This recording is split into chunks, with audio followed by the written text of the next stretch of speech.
What up, my freaks? RuinousInsight here with part 33 of my Total Warhammer 3 modded Karl Franz campaign. So as we saw last time, the confederations have continued with us able to get Wolfheart on the field as well. Now we have the whole family back together, the band back together, whatever. I'm pretty excited to be using all the lords at once, and the fact that we're everywhere now. We are fighting in Lustria, or at least we have begun fighting in Lustria, as Mazda Mundi suddenly declared war on our ally Tyrion and attacked Spectazuma, and we shall shortly be fighting down in the desert as well. Should be pretty fun. I love the fact that we can now expand the empire to various other territories without having to necessarily worry about when we get the confederation of the other provinces that are interior to the empire. Anyway, between the episodes I did, as you guys suggested, and in fact downloaded the one button respec mod. I'm always on the fence about adding extra mods, but this is one I've used in past campaigns, so not a bad thing, especially because the AI absolutely ruined Balthazar Gelt. Didn't get his special line, and he got on a steal for some bizarre reason, though it has basically no synergy with the type of units that Balthi buffs, and Balthi buffs a ton of units. He buffs artillery via transmuter, he buffs free company, pistoliers, outriders, handgunners, luminarchs, steam tanks, and war wagons, not one of which are in the frickin' on a steel thing, so I don't know, AI. I really feel like every lord, for when used by the AI, should have like a set tendency to get certain skills in certain order. I feel like it wouldn't be that hard to do. There's a fairly decent amount of legendary lords, I want to say like 87 or something like that, but would it be that hard to go through every one and program the AI to take the same skills every time? Like the most efficient skills, and just for the AI to be effective, or at least as effective as it can be. Anyway, I digress. Let's begin by resetting Gelt's skills, like so. Yes, we most definitely will. Or should I say, a Wind of Shaman, we will. Now, we have 15 points to play around with. We obviously want to go into the main thing. And I believe there was a question about the Staff of Volance for Gelt in the comments of the last episode, which he currently doesn't have, but it does unlock at level 17. So I assume that once we level up, we will still be able to get the quest and actually get another quest battle. Unless it's broken, but we shall see. And I just realized this also gives us an additional hero capacity for battle wizards, which is just great, because we need as many of those as we can get. Anyway, for Gelty, let's go for Golden Face Mask. A little bit of extra armor and stuff. Now, in terms of what things we need here, obviously new formulations because of the extra campaign movement range alone. Even if we don't currently have a lot of these other types of units, I'm sure we will be building them. Also, that's Pistoliers, Free Company, Outriders, and Handgunners. We don't have a lot of the regular Outriders in many armies, so maybe we'll put a few in this army. Let's also get... let's get at least one capacity for Renowned Scholar, just for another Battle Wizard, though we do want to be careful about the points that we apply. An additional Orb of Sorcery. We're definitely going to get some Steam Tanks, but we don't have one right now. But let's get 1 point in this. And then Metal to Gold to Magic. Which gives us income, which we don't really care about, but more importantly, enemy armor reduction and a bunch of extra magics, which is always nice. Then the obvious thing we need to do is go for Searing Doom, which is an obnoxiously good spell, Metal Shifting, and then 2 points into Glittering Robe, which is one of Gelt's specialties, and is extremely cheap. I also really love the spell and was hoping to get it in our Flagellant army, but... oh well, not a big deal. 5 points still left to play with, and we will probably get Emperor's Finest, because Gelt will be the... he'll be making use of a lot of spears, though do we want to do this right now with the 4 points? Oh, we should get Lore Master, Lore of Metal. What else is super important? I'm very tempted to get another point in Searing Doom, because it's just such an obnoxiously good spell, or we could just go through his main line. I mean, I think we'll survive without the Emperor's Finest for now. I'm kind of tempted to just max out the Battle Wizard capacity, and the extra armor is going to be helpful in his army as well. Then at least we won't have to worry about this line. You know what, maybe with the exception of additional Orb of Sorcery, which is great, don't get me wrong, it's just we don't have a lot of value in it right now, though that'll change. Alrighty, we have 1 point left over. Let's pop it into Searing Doom, and then we'll go through Inspiring Presence and Emperor's Finest next. Also, while we're at it, first of all, Gelt, you're going to switch to regular stance for now. We're also going to make you... Where are we here? Electrocount, we're going to make you the Electrocount of Solend, which totally exists. Agreed. Let's see, where are you, Gelty? Ah, there we go. Alrighty, Aldebras, you do not need to be this Electrocount anymore. Oh, do we need to kick you out manually? Okay, fine. Revoke title. And then we will put Gelt in, like so. Alright, lovely. Now, Gelt, you... I do that right? You should have access to the Electrocount's weapon. Where are we here? Goblin Bane, Grudge Settler, that should be this. Yes.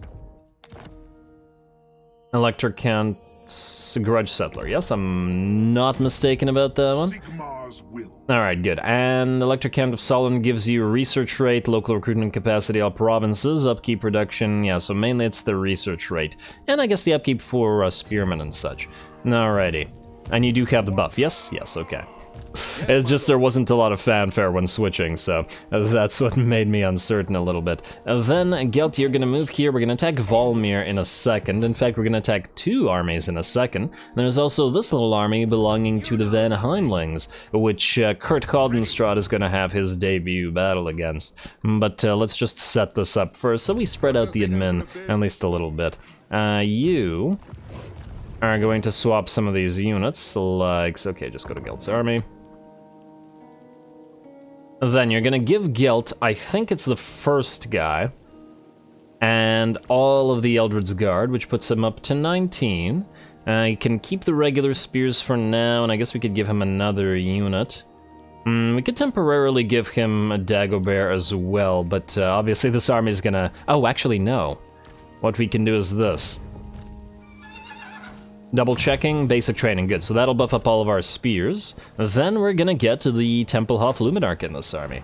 There we go. A little bit heavy on the artillery, but until we have a few of the other types of units in this army, that's gonna be what it looks like.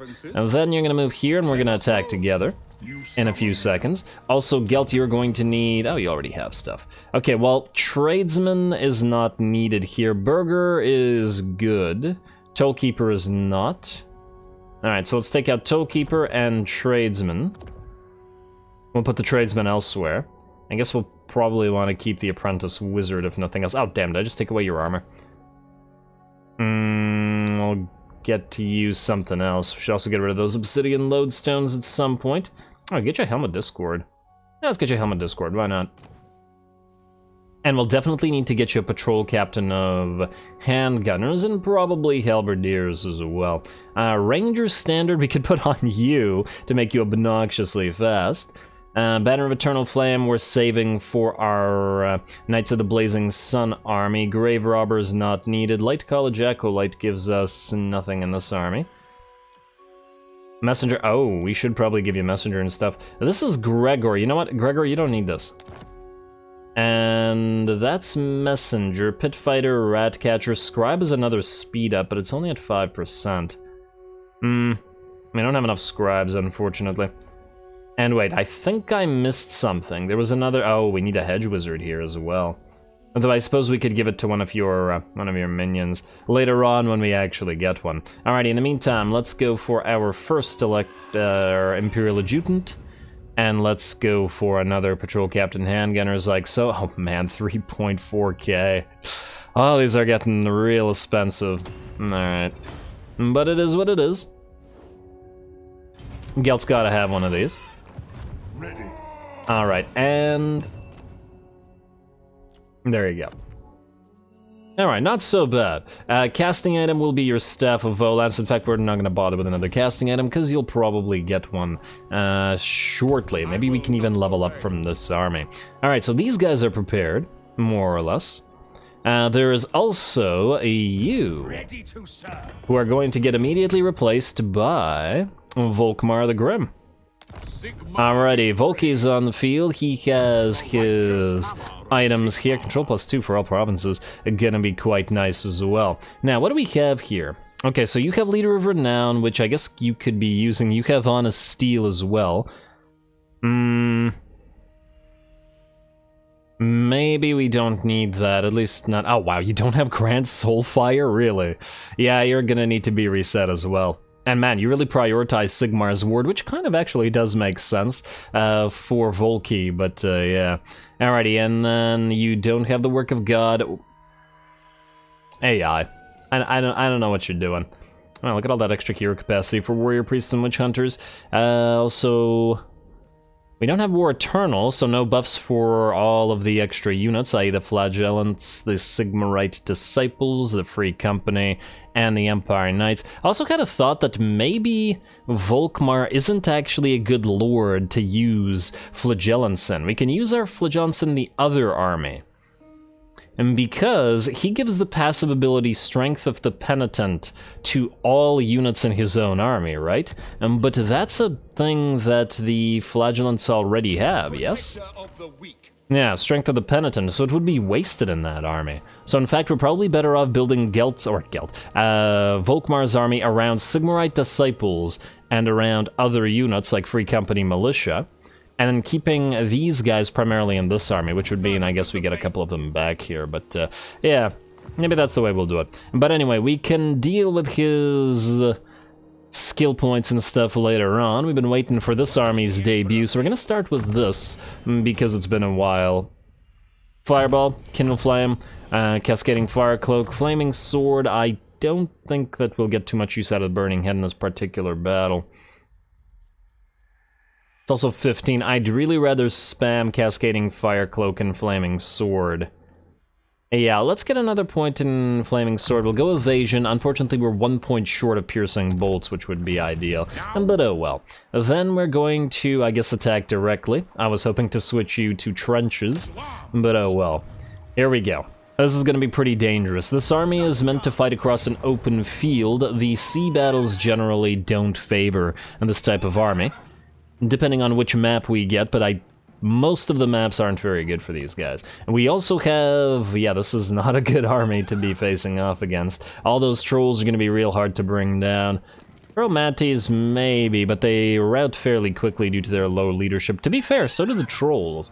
Really, we just need to make sure that we take advantage of their low leadership. Plus, because of the weakness to fire... And we should make good use of our Fire Wizard and the Flaming Sword of Ruin, which imbues the flaming attacks. But anyway, here we go. Should be a fun time.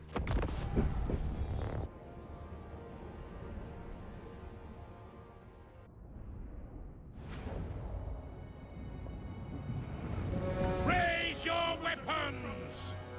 Alrighty, raise your weapons, your guns, to be specific, as this is the Gunnery army debut with a nice little contingent of Kislophites to help us out as well, namely the Armored Cossars and the Heavy War Sleds, which together should be quite helpful as well. Now, in terms of the map we got, while I was worried, this isn't the worst one to get. There's a couple worse ones, I think, so we're about mid-ground in terms of map. If the enemy does go through this territory, or this little watery area in the center of the map, this will actually work out decently well for us, as they will get slowed down by it. I think the worst map to get for this would be that... There's like a smiley face map with just a big old smiley face in the middle of the map, and the problem with that one is that there's a huge hill right between the two armies, which shields one army from approach and doesn't really allow the gunnery to work very well. So that's the one I was worried about. Granted, we probably still could have won it, but we would have taken so many casualties doing so, I feel that it would have been bad. Now, of course, it does depend on the kind of army we're facing off, so who knows, maybe the trolls would have failed. Anyway, here we go, let's start on this one. We obviously have our Outriders deployed out front, and we're going to do as much work with our artillery as we can. It looks like the enemy is going to try to move around its Feral Manticores and its Horsemen on the flanks, but it does seem that its melee units are heading forward, and that means they're going to be taking shots from our cannon and from our Fire Rain rockets, or our Hellstorm rocket batteries, rather. You gotta love these things. Okay, that was terrible. You gotta love these things, and oh wow. Cannon cannon's actually, I think, trying to fire at the enemy lord here, but hitting enemy units near him anyway. And there we go, the gunners are firing as well. The enemy's got a bit of a gauntlet to run through as it tries to hit directly towards our army. But we gotta remember that once they reach us, it's gonna be very problematic, as obviously we don't have much of a melee line. They are out front, but there ain't that much of them. Our handgunners are all doing a good job. We popped that flaming sword of ruin, imbuing our units with fire attacks and buffing up their base missile damage as well. The Hochland long rifles, doing... now I gotta rename one of them to the wrong rifles or something. Somebody please remind me. Missile strength 37, not too bad, and then 27 on the regular handgunners, so they should be able to snipe at least a few things, but we shall see. Looks like our flanks are going to be in trouble at least a little bit, but we have moved both of our war sleds out there, so they should be able to at least help hold the line for a little bit longer. Our Kislev units are also going to get hit by those trolls, which is obviously extremely dangerous, and the armored Kossars are still a fairly basic unit, I believe tier 2, but they're a lot more fragile than their stats would have you believe, so it's still quite dangerous for them. And then the same thing is happening over on this side. While we do have our halberdiers out front blocking the enemy infantry, which by the way are in pretty bad shape from our artillery, the trolls, 3 of them are hitting these armored Kossars here. But we have moved Kurt Haldenstraat in, and he is going to go ahead and pop his Helm of Discord and his Van Horstman's Speculum to debuff all of these enemy units of trolls and hopefully prevent them from doing too much damage to those poor armored Kossars. Otherwise, our war sleds are keeping the feral manticores busy, and I guess this unit of Free Company is as well, so our flanks are reasonably safe for now, and we managed to move one of our Outrider units to the flank as well, which are going to start firing into these trolls' backs. There we go. So yeah, the trolls will obviously rip apart our Free Company quite quickly, but with them getting shot in the back, maybe not as quickly as they'd like. Our grenades are also doing a pretty good job. They are out front and they always clean house, so I do expect them to do decent amounts of damage. We got 132 kills on them already, and probably more than most units. In fact, vastly outperforming the various handgunners, though a couple of them are targeting the enemy lord, especially the long rifles, which are a sniper unit, and the enemy looks about ready to be sniped, especially with the cannons helping out. And there we go, and away he goes, but the long rifles have a long range, not just long rifles, and they should be able to take them out. And one more volley, here come the long rifles, and down goes the enemy lord. The enemy leadership immediately starts dropping with the death of their lord. The Norse control still debuffed by the Speculum here, still fighting, but not for much longer, though they were well through more than half of the HP of the armored Kossars. Also, just out of curiosity, the Great Cannon got 7k damage. Yeah, obviously incomparable to the Hellstorms, but they were also firing at trolls, not just enemy infantry. Trolls and the enemy lord, so they did serve a fairly different purpose. I would probably like to replace them with Hellblasters, and just in general, because the Hellblasters can do both things fairly well. They can both damage single targets and trolls and things like that, but can also mince infantry when push comes to shove. In fact, they're quite great at deleting elite infantry, especially slow elite infantry like Black Orcs or Chaos Chosen or things like that. Anyway, it looks like the trolls are running away. Fortunately, the morale shock from deleting the enemy lord proves too much for their very low leadership, and it looks like we're good. Didn't actually take all that much damage. Of course, our Free Company militia took a little bit of hurt, and the most damage was on our Kislevite auxiliaries, but that's why they're here, to take the damage, and that's what they did. Looks like the stars of the show were primarily the handgunners, the bordermen, but they've been the stars of this campaign for quite some time, and of course the Hellstorms, but they're the star of nearly every Imperial army. Still, a nice little debut, and we did quite a bit better than I thought we might, considering the map.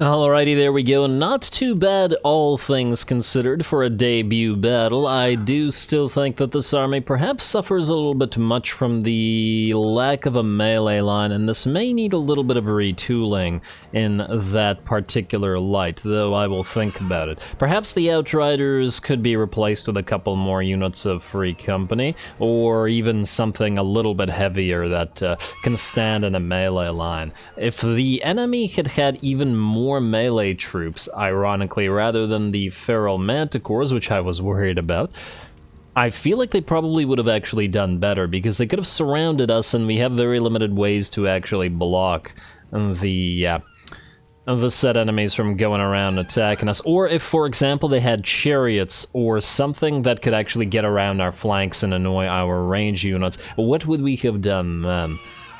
Almost makes me want to put a couple demigryphs in here just to specifically deal with those kinds of threats, but I'll think about it once again.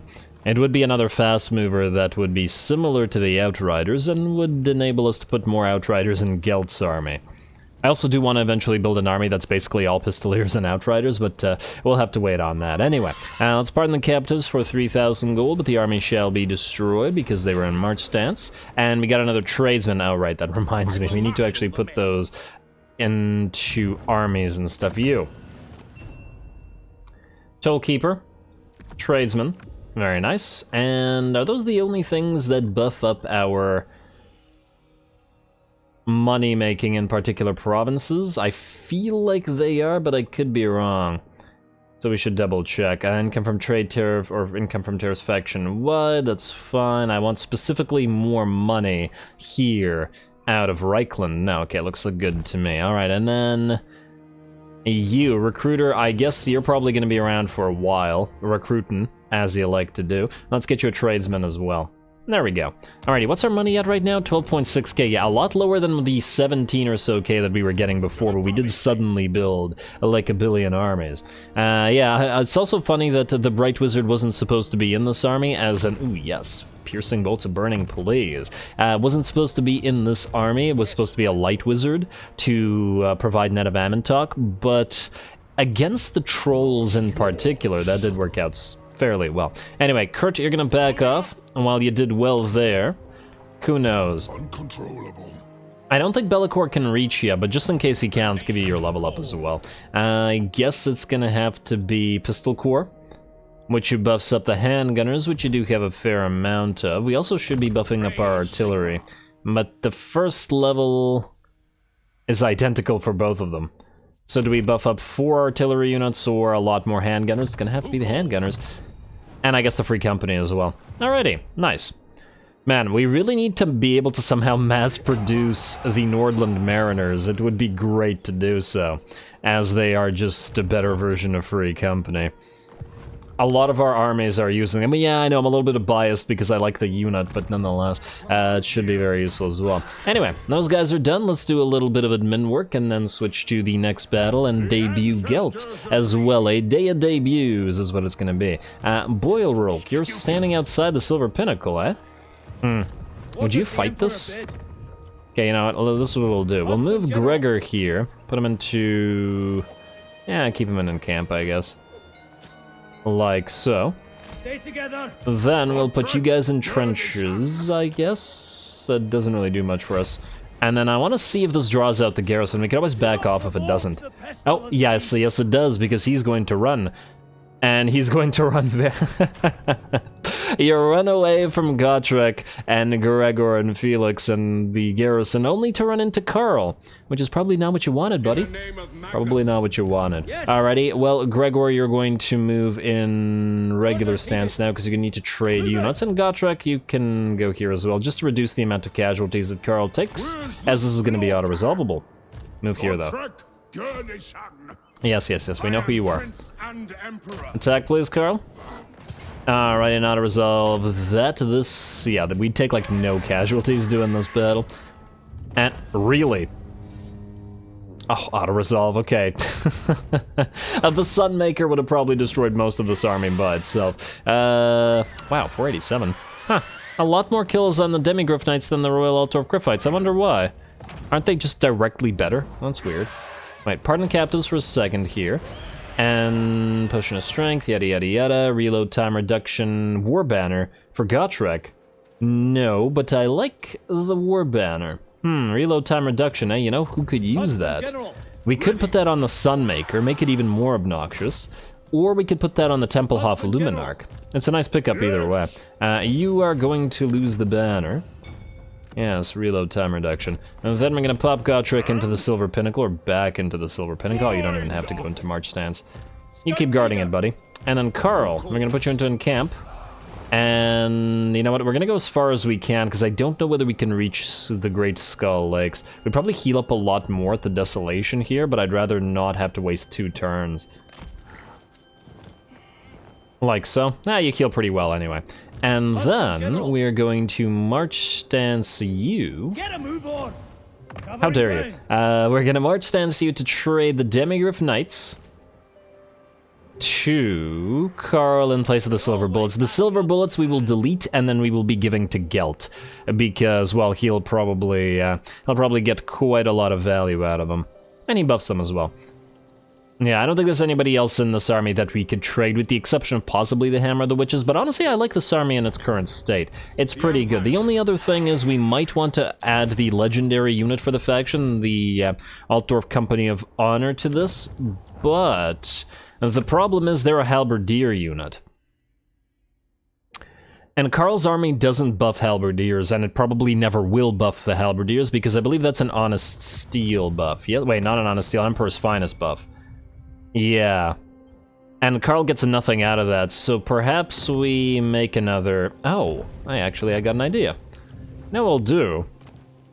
You know where we'll put the Royal Company of Honor? Where are we here? Grandmaster. Knight Heritage, you. Dirk Helborg. Well, that's gotta be fate.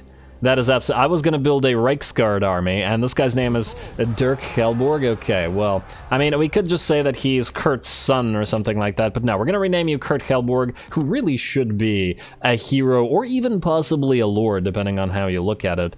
Yeah, Karl's hero could be the Emperor's Champion. It doesn't have to be the Reichsmarshal. Wait. Speaking of. Reichsmarshal. Oh, come on. There we go. Alrighty, you are going to be our Reiksguard army, and then what we will do is put a bunch of Reiksguard units and the Altdorf Company of Honor, as well as some Halberdiers. And then the rest will be of Imperial Foot and a pile of Reiksguard. I like the idea. You're gonna be a new quote-unquote legendary lord, which you very well could be. Yeah, the only problem with him being an individual legendary lord, like added, as in a separate lord that Karl could get, is the fact that obviously he would also probably have to start at Altdorf. Although, to be fair, the game made excuses for putting Volkmar and down near the Black Pyramids, so I guess I could make the excuses here as well. Anyway, once again I digress. I have a tendency. You are gonna get deleted, my friend, and you will waste no more money of ours at the current time. And there we go. Karl, you will advance upon Azag again. Gotrek and Felix keep guarding here. Ooh, yes, we should upgrade this. We gotta get that gem mine up and running. And this thing gives us some more diplomatic relations with all factions. Yeah, one of the annoying things, I guess, with the Empire is that it has diplomatic relations with so many factions, but lizards are not one of them. Which, I guess, yeah. Alright, well, it's unlikely that we'll keep friendly with Mazda, since we're fighting him. But we could probably do Talakwa and Kraki. At least I hope. We're dropping a little bit because of my accidental treaties with Khemri, but we can simply delete these treaties in 10 turns. Or 9 turns now? Have I ended a turn since then? I don't remember. Well, either way. Volky, you're gonna need to build more units, and those units are going to be, for now, a decent amount of Free Company militia. And then we'll also pop in some, other units as well. Right now, we just need to get this army on the field as fast as possible. Also, do we have the ability to build wizards here? Damn, we don't. That's a shame. What's the closest wizard hole? Okay, we can't build them here. It's gonna be quite a long way to travel, isn't it?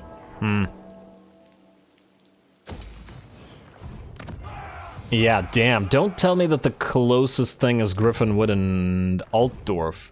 Ugh, it's gonna take like 20 turns to get down here. Might actually be faster to just build the wizard building down here instead. Gonna take 5 turns to do it. Yeah, I don't see any way to avoid it. Alright, we'll just do that then. We should also delete the Shrine of Sigmar here. We'll replace it with the barracks in this territory and then rebuild the shrine at Sudenburg so that we can build the Sigmarite disciples for Volki. We don't have that thing here either. I guess we could do the same thing here. Oh, actually, you know what? We won't need the stables here after the place is secured, so we can build the colleges there. Or the Wizard Conclave. Nah, alrighty, that works. Alrighty, let's continue. So Karl has moved. Recruiter does not need to. Gregor will continue guarding the place against Nakari. And oh, look, Alistar. You're gonna try to deal with this. Huh, Nakari's actually going north. Oh, Tyrion's up here as well. Who's gonna kill who, I wonder? I guess we'll see. That's Gregor Wolfram. You. Oh, right. We could have you help with this, but on the other hand, I think the Gelt should be able to handle this without too much trouble. Let's move you here outside Matorka with your 100% amber success chance.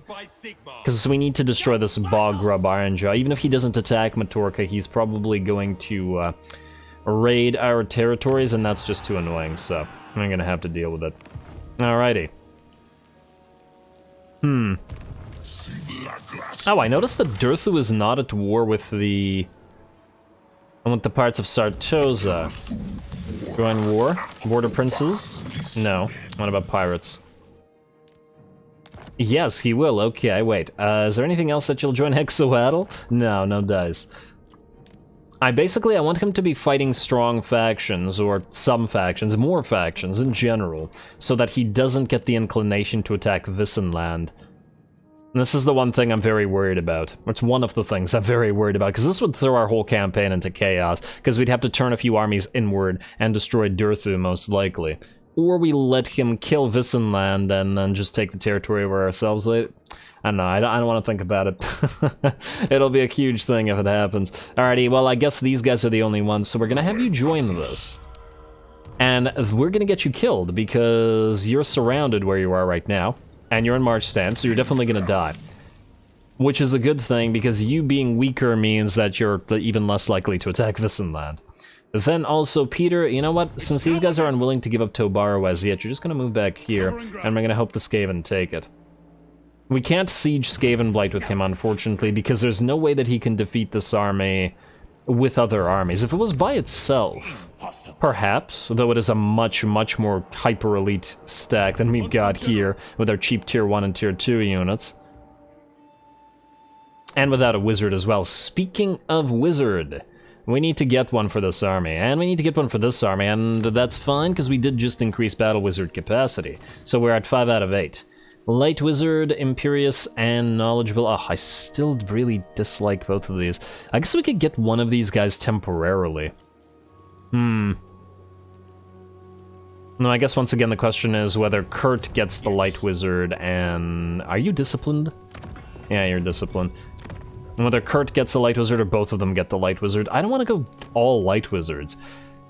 So we have a Celestial, we have a Bright Wizard, we have a Jade Wizard, we are missing the Grey Wizard, and we're missing the Amethyst Wizard.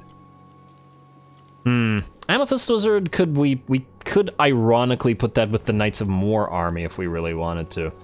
Though it's kind of the opposite, because I feel like the Knights of Moor would really hate them, because they're basically, they're straddling the line and are very close to Necromancers. But anyway, let's do this battle in the meantime.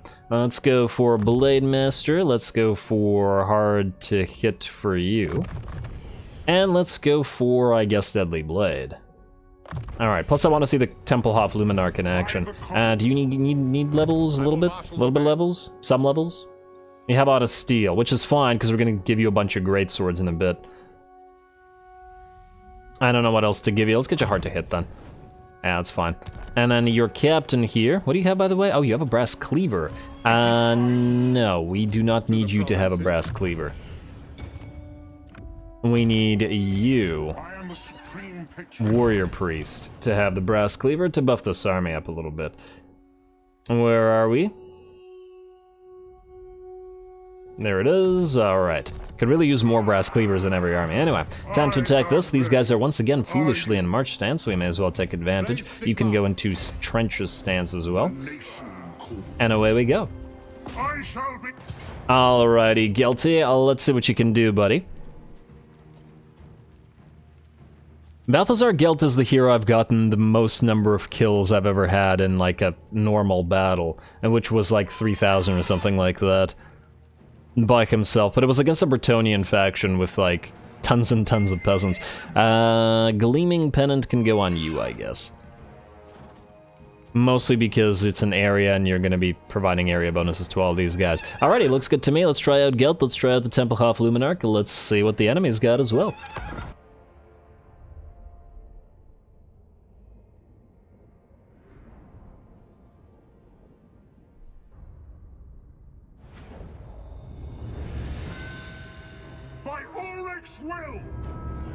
Alrighty, here we go, another debut, and it's Gelt this time on the field on Quicksilver, his Pegasus there. And I'm gonna be pretty happy about this. There we go, that's a nice shot. Damn, I should have taken a screenshot of that.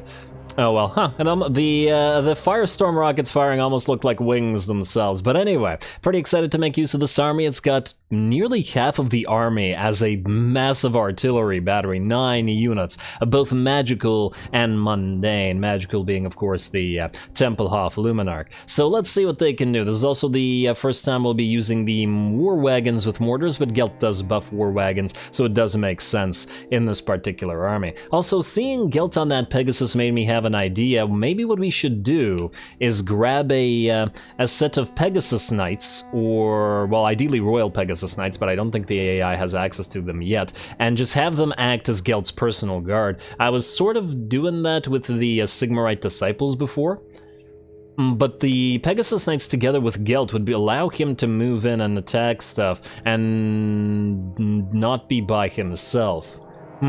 It's certainly helping out in fighting enemy artillery or enemy single entities. Anyway, that's for then. For now, it's bombardment time, or continuing bombardment time. There's the mortars dropping down, and here come more rocket battery hits. We are sort of focusing the enemy mortars down at this time, as in most of our artillery is targeting them. But of course the enemy army is blobbed up around the mortars, foolishly to try to protect them perhaps. But they're gonna fail by the looks of it. All they're doing is adding more bodies for us to burninate.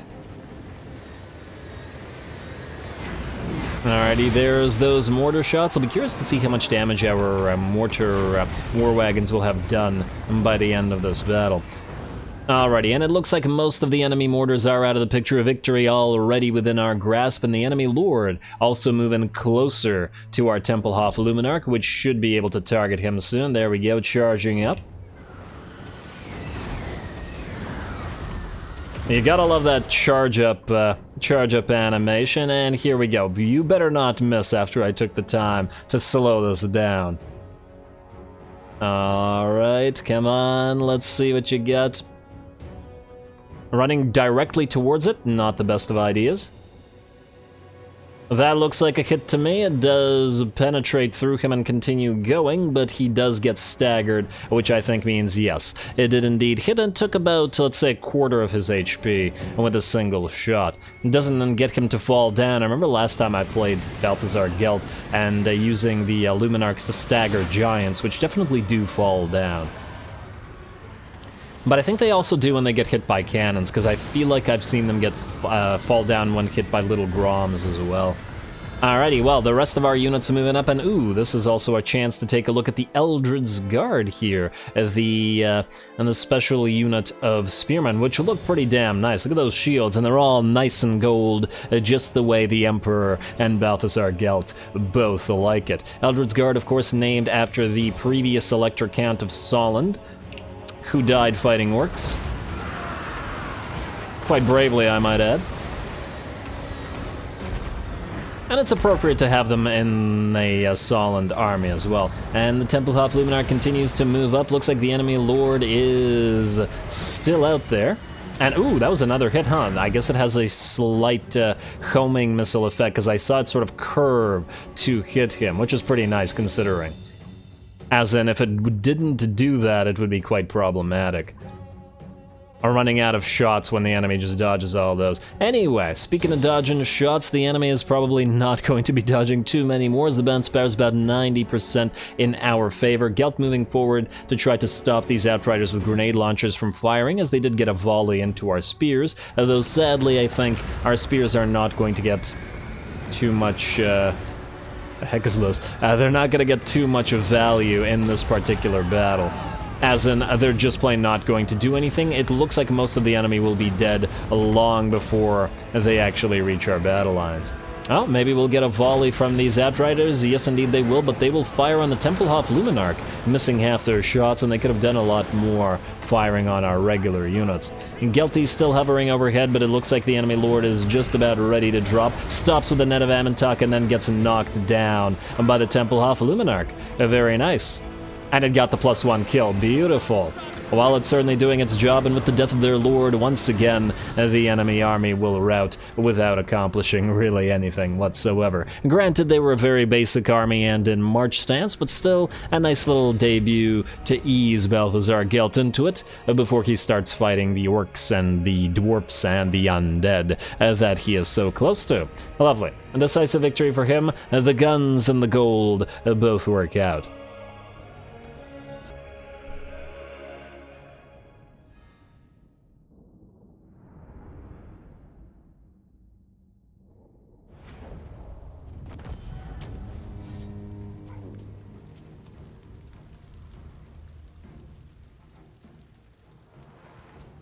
Well, there we go. Not too bad at all. We destroyed the enemy army with basically no damage. A tiny bit on the Templehof Luminarch from a volley of Outriders with grenade launchers, but that was pretty much it. Speaking of Outriders with grenade launchers, we gotta get more of those and a few more armies. Yeah, so...